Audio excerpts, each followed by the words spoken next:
pra radhë shkojnë për të mundur, sa në të mundur për shfitimin e radhë.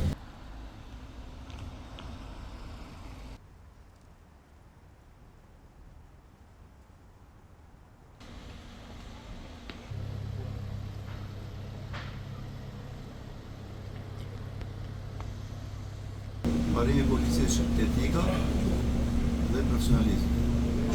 Duke u sjellë në të formë, në këtë mënyrë, ne do edhe më të lehtë kryetarëve problemin apo ngarkesën që kanë. Unë ju uroj shërbim të mirë dhe Shumë faleminderit. Edhe ju dhe gëzuar. Faleminderit shumë. Jemi sot këtu bashkë me drejtorin për Departamentin e Sigurisë Publike në një inspektim mbi masat e marra nga shërbimet e policisë mbi flukset migratore të shtuara të qarkullimit kufitar në këto festat e fund vitit, si dhe për garantimin e masave të rendit dhe sigurisë publike gjatë festave të fund vitit. Departamenti i Policisë Kufitare ka intensifikuar masat gjatë këtij muaji, duke hartuar dhe miratuar një plan masat në cilin po punohet në zbatim të planit masave të drejtorisë përgjithshme të Policisë Shtetit me qëllim përballimin e flukseve migratore që pritet të shtohen për shkak të festave të fund vitit. Konkretisht, ky plan masash konsiston në shtimin e sporteleve në pikat e kalimit kufitar dhe të punojësve të policisë, dhe konkretisht në ato pika ku pritet ardhja e bashkëdhetarëve tanë që jetojnë jashtë shtetit me qëllim kalimin e festave me familjarët dhe të afërmit e tyre. Nga Departamenti i Policisë Kufitare janë marrë masa shtesë duke vendosur atashuar pranë drejtorive vendore personel nga Departamenti për Kufirin dhe Migracionin me qëllim monitorimin dhe mbështetjen e veprimtarisë të tyre gjatë këtyre ditëve. Qendrat e shkëmbimit të informacionit policor si në kufi me Greqinë, në kufi me Maqedoninë Veriut, Malin e Zi dhe Kosovën kanë shërbyer në mënyrë të pandërprerë me qëllim marrjen e informacionit korreale dhe përgjigjen e situatave që mund të sjellin flukse të dëndura të udhëtarëve dhe bllokim për radhë të gjata. Gjithashtu, nga ana e shërbimeve të kufirit dhe migracionit janë intensifikuar shkëmbimi informacionit me vendet fqinje, me partnerët e policisë kufitare, sidomos të pikës greke të kufirit, për lehtësimin e kalimit kufitar të shtetasve si në ardhje, ashtu dhe në dalje të vendit tonë. Gjatë këtij viti ka pas një shtim të fluksit të udhëtarëve në masën diku ke 10% më tepër se njëjta periudhë vitit kaluar. Departamenti për Kufirin dhe Migracionin shpreh gatishmërinë e plotë për marrjen e masave për lehtësimin e kalimit kufitar të shtetasve që do vizitojnë Shqipërinë, qoftë bashkëdhetarët tanë, por dhe turistë të huaj që vazhdojnë ta vizitojnë Shqipërinë. Duke i uruar qëndrim të këndshëm bashkëdhetarëve tanë në vendin tonë, i uroj gjithashtu gëzuar gjithë punojësve të policisë, gëzuar vitin e ri dhe sidomos punojësve të cilët do jenë në shërbim në natën e ndrimit viteve, po ashtu dhe gjithë shqiptarëve kudo që ndodhen. Faleminderit. Policia e Shtetit ka hartuar një plan masash me detyra të posaçme me rastin e festave të fund vitit, kur në një kohë ka hyrë një gatishmëri të përforcuar, që do të kemi marrë masa shtesë krahas shërbime të teritorit në ditë zakonshme, po dhe sot kemi shërbime shtesë, pra kemi më shumë shërbime, burime njerëzore, kemi edhe më shumë detyra për zbatuar për të përgjigjur dhe për pallimin e situatës. Masat konsistojnë sipas drejtimeve. Policia rrugore me masa të plota dhe masa shtesë në të gjitha akset rrugore, urbane dhe interurbane, me shërbimet patrullës të policisë rrugore të lëvizshme dhe me mjetet e teknologjisë dhe mjetet inteligjencë.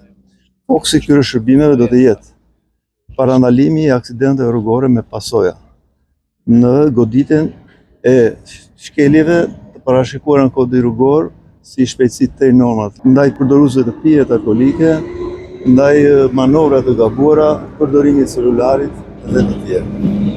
Ndaj dhe unë duhet të bëjmë dije qytetarët që të jenë korrekt në zbatimin dhe në normat e sjelljes sipas kodit rrugor, po kështu i bëj thirrje prindërve dhe qytetarëve që kanë mjete përdorim që mos ja japin personave pa leje drejtimi dhe fëmijëve, pasi në kodin penal dhe në kodin rrugor ka sankcione të posaçme për ndëshkimin e tyre. Masat të tjera kemi me shërbimet e territorit që përbëhet nga patrulla e përgjithshme, shqiponja dhe krime në volum, me detyrë në mbulimin e territorit sipas zonave policore, për goditjen e paligjshmërisë, si dhe për kapjen e persona kërkim dhe persona për armbajtje pa leje. Një detyrë të posaçme këto shërbime do të kenë dhe natën e ndrimit viteve, do të mbajnë kontroll të plot të gjitha ambientet e hapura dhe të mbylla ku do të organizohen ceremoni të darkës së ndrimit të viteve. Po kështu, efektivet e shërbimeve të shqiponjave, RNS dhe të forcat sigurisë kombëtare do të jenë të gatshme për të përgjigjur në kohë situatave dhe do të përdoren nëse do të jetë e nevojshme. Një detyrë tjetër që po zbatohet me prekëri është kontrolli i lëndëve piroteknike, ku në bashkëpunim me strukturat e shërbimeve mbrojtjes nga zjarri dhe shpëtimit dhe agjencitë e tjera ligjvatuese po ushtrojnë kontrolle dhe siç e keni ndjekur dhe ju nëpërmjet televizioneve, kemi bërë disa sekuestrime dhe disa ndëshkime në lidhje me paligjshmërinë e përdorimit dhe të administrimit të lëndëve piroteknike fshehtësore. Do të vazhdoj puna me intensitet lartë dhe këtu duhet të jap një porosi për të gjithë ata që tregtojnë apo do të përdorin lëndët piroteknike që të bëjnë kujdes, të administrojnë dhe të përdorin sipas rregullave vendosura.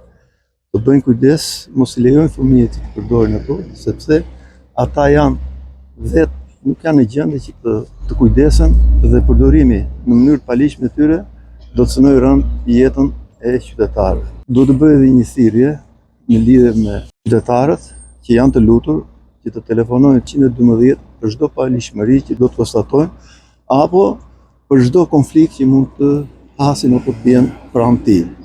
Pasi policia është në çdo kohë në dispozicion të qytetarëve dhe do të vinë në kohë më të mirë të mundshme për të zgjidhur problemet. Po kështu, në natën e ndrimit viteve i bëj thirrje të gjithë drejtuesve të mjeteve që të bëjnë kujdes dhe të mos përdorin mjetet në ndikimin e alkoolit, të përdorin transportin publik. Nga ana tjetër i bëj thirrje dhe me dije se policia do të ketë fokus kryesor dhe drejtuesit e mjeteve të transportit publik, pasi janë i vetmi shërbim që do të jetë për qytetarët dhe do të jenë kontrolle të posaçme ndaj drejtuesve të këtyre mjeteve. Dhe së fundmi, unë duhet të uroj gjithë punonjësve të policisë shtetit, gëzuar festat e fundvitit dhe një vit i mbar 2026 me rezultate sa më të larta. Duhet falenderoj dhe mediat, ju posaçërisht, për një punë kolosale dhe një bashkëpunim të shkëlqyer me policinë e shtetit që na keni bërë të mundur që ne të fokusohemi sa më mirë në detyrat tona funksionale. Faleminderit.